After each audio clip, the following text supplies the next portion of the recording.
সেই অবশেষে নর, যার প্রায় 2 বছর পরে বাচ্চা পাইলাম এই মাদি দিয়া। ওই যে কাজ করা নরের পেটে এদের। এই যে আরেক পেয়ারের বাচ্চা, এখানেও সব জোড়া জোড়া বাচ্চা ফুটছে মাশাআল্লাহ। আসসালামু আলাইকুম।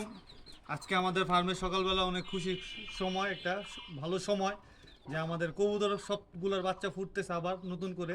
আসেন আপনাদের বাচ্চাগুলো দেখো।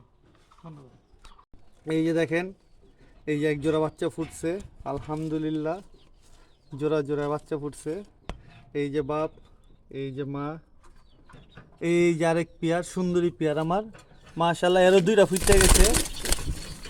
এই যে মাশাআল্লাহ, এই যে জোড়া, এই যে বাবা সুন্দরী পেয়ারের।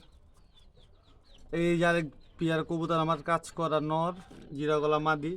এর পেটে কিন্তু এদের বাচ্চা না, এর পেটে হচ্ছে আমার অনেক পছন্দের একটা কবুতর, আর আমার বাসার সবচেয়ে সুন্দর একটা কবুতরের বাচ্চা, যেটা আপনি খাকি নরের বাচ্চা। নরটা দেখাই দিব অবশ্যই। এই যে দেখেন, প্রায় 2 বছর পর খাকি নরের বাচ্চা পেলাম জোড়া জোড়া আলহামদুলিল্লাহ। এই যে আরেক পেয়ারের বাচ্চা মাশাআল্লাহ, এই যে দেখেন এর পেটও 2টা করে বাচ্চা। এবার সব বাচ্চা জোড়া জোড়া ফুটছে আলহামদুলিল্লাহ আমাদের ফার্মে। এর আগের বারও থর দিছিলাম, এত জোড়া জোড়া বাচ্চা ফুটে নেই। এবার আলহামদুলিল্লাহ যতটা ভালো বাচ্চা হয়েছে।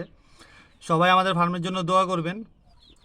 এই যে আরেক পেয়ারের বাচ্চা, এখানেও সব জোড়া জোড়া বাচ্চা ফুটছে মাশাআল্লাহ। এই যে সবাই আমার কবুতরগুলোর জন্য দোয়া করবেন। এই যে হচ্ছে সেই অবশেষে নর, যার প্রায় 2 বছর পরে বাচ্চা পাইলাম এই মাদি দিয়া। ওই যে কাজ করা নরের পেটে এদের বাচ্চাটা।